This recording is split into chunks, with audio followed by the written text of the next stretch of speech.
नमस्कार दोस्तों। एक बार फिर आप सबों का स्वागत है मेरे चैनल पे, जिसका नाम है धनंजय सिंह की पेंसिल से। दोस्तों, छठ एक ऐसा पर्व है जो बिहार, पूर्वांचल और नेपाल की तराई में मनाया जाने वाला सबसे बड़ा पर्व है। लेकिन इस पर्व के बारे में इन क्षेत्रों के अलावा जो जानकारी है बहुत ही सीमित है। क्योंकि मैं स्वयं बिहार से बिलॉन्ग करता हूँ, तो मेरे मित्र जो लोकल होते हैं या जो दूसरे जगह के होते हैं, दूसरे प्रांतों के होते हैं, वो अक्सर पूछा करते हैं। वो ज़रूर बोलते हैं ठेकुआ लेकर आओ, लेकिन उन्हें पता नहीं होता कि छठ पूजा क्या है और छठ पूजा में क्या होता है। तो यही सोचकर मैंने सोचा क्यों ना एक छोटा-सा वीडियो बनाएँ, जिससे छठ पूजा के बारे में थोड़ी बहुत जानकारी जो मुझे है, मैं आप लोगों के साथ और बाकी लोगों के साथ शेयर कर सकूँ। तो दोस्तों, सबसे पहले मैं छठ की विशेषता बताना चाहूँगा, जो क्यों इसे अन्य पूजाओं से भिन्न करती है। जो हमारे हिंदू धर्म में और भी पूजा हैं, जो इस स्तर की बड़ी पूजा हैं, उनसे छठ को अलग करती है। सबसे पहली बात, छठ एक ऐसी पूजा है जिसमें मूर्ति पूजा नहीं होती। सही कहा दोस्तों।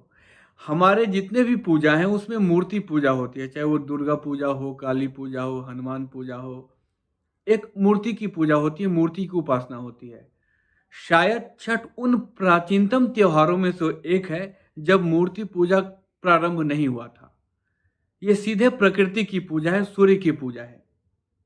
और सूर्य, हम अपने धर्म में जितने देवी देवताओं को मानते हैं, सूर्य उनमें से एक है जिनको हम साकार देख सकते हैं, जिनका हम दर्शन कर सकते हैं। तो इसीलिए ये मूर्ति पूजा नहीं है, सीधे सूर्य की पूजा है।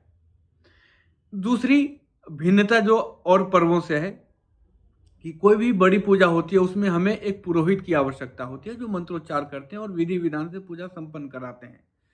छठ एक सामाजिक पूजा है, जिसमें समाज का हर व्यक्ति अपने अपने स्थिति अनुकूल इसमें भाग लेता है और इसमें किसी पुरोहित की आवश्यकता नहीं होती है। बिना पुरोहित के किया जाने वाला इस स्तर का एक, मेरे समझ से एकलौता पूजा है ये। तीसरी बात, इस पूजा में जो सामग्रियां यूज होती हैं पूजा के लिए, वो बड़े ही आसान तरीके से, सुलभ तरीके से आप उनको प्राप्त कर सकते हो और उनकी जो कीमत होती है वो भी बहुत ज़्यादा नहीं होती है। इसके कारण चाहे आर्थिक रूप से संपन्न व्यक्ति हो या आर्थिक रूप से संपन्न व्यक्ति ना हो, दोनों के पूजा के स्तर में कोई खास डिफरेंस नहीं होता। अगर आप दूसरी पूजाओं से इसकी तुलना करें, तो चाहे वो दुर्गा पूजा हो, काली पूजा हो, रामनवमी हो, तो उनका पूजा, उस क्लब का पूजा एक अलग ब्रांडिंग होती है कि उस स्तर की पूजा होती है। छठ एक सामाजिक पर्व है, इसमें आप वो भिन्नता नहीं पाएँगे। आर्थिक रूप से संपन्न व्यक्ति हो या समाज के अंतिम पायदान पे खड़ा व्यक्ति हो, जिसमें श्रद्धा है, जो भी छठ कर रहा है, उसकी पूजा में बहुत ज़्यादा अंतर या यूँ कहें कि कोई अंतर आप नहीं पाएँगे। दोनों एक ही विधि-विधान से और एक ही सामग्री के साथ पूजा करते हैं। अगली भिन्नता जो है, वह है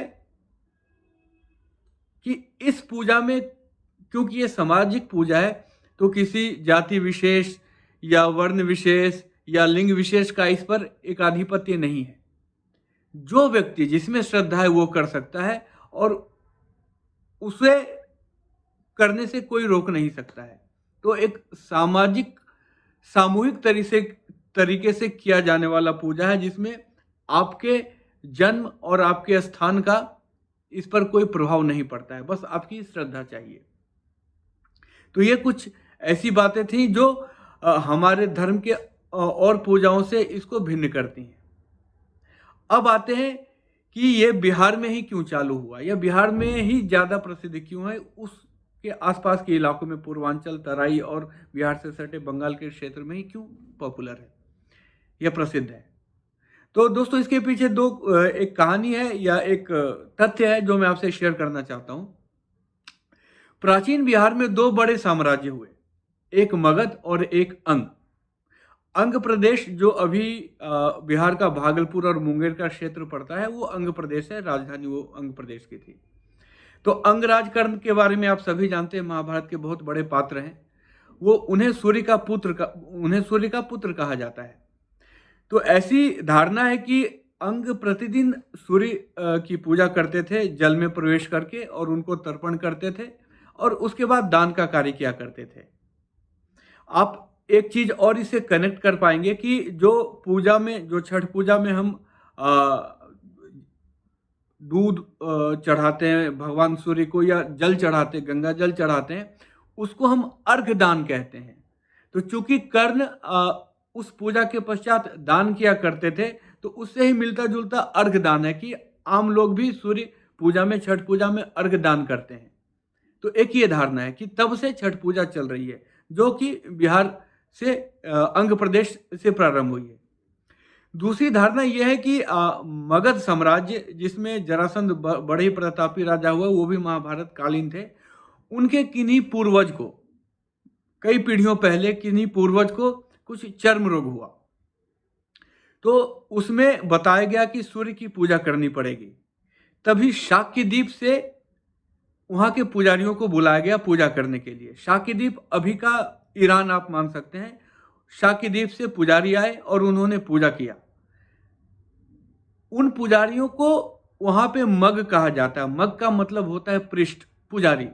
तो उनको यहाँ पे आके उन्हें मग ब्राह्मण कहा गया। उन्होंने पूजा किया और उसके बाद उनका जो रोग था वो रोग ठीक हो गया। और ऐसी मान्यता है कि तब से सूर्य की उपासना होने लगी। और कालांतर में ये मग ब्राह्मण जो उस क्षेत्र में बसे, उन्हीं के नाम पे उस क्षेत्र का नाम मगध भी पड़ा है, ऐसी धारणा है। तो ये तो रही बात कि छठ बिहार या उसके आसपास के जगह में क्यों होता है।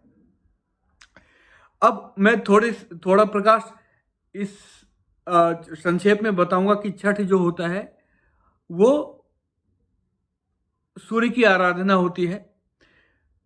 छठ के अनुसार, छठ पूजा के अनुसार, ये इस मान्यता के अनुसार सूर्य के पिता का नाम कश्यप, उनकी माता का नाम अदिति, उनकी दो पत्नियां हैं, एक उषा एक प्रत्युषा। प्रत्युषा को छाया भी कहा जाता है। और कहानी यह है कि जब उषा की शादी सूर्य से हुई तो उनकी गर्मी को बर्दाश्त नहीं कर पाए, तो उनकी गर्मी को वो बर्दाश्त नहीं कर पाई, तो उन्होंने अपनी प्रतिलिपि, या यूं कहें आज के टर्म में क्लोन बनाया, जिसको छाया कहा, जो ठंडी होती थी। तो उन्होंने उससे छाया की उत्पत्ति हुई। तो ऐसा माना जाता है कि सूर्य की दो पत्नियां हैं, उषा प्रत्युषा, या उषा और छाया आप बोल सकते हैं। और छठ माता को इनका बहन कहा गया है। ये ब्रह्मा की मानस पुत्री भी हैं। अब छठ जो है पर्व, इसको छठ क्यों कहते हैं, इसके बारे में भी दो तीन लॉजिक हैं जो मैं आपसे शेयर करना चाहता हूं। ये पूजा जो होती है, ये कुल मिला के 4 दिन की होती है, जिसमें 2 दिन पूजा का प्रिपरेशन होता है और 2 दिन मुख्य पूजा होती है।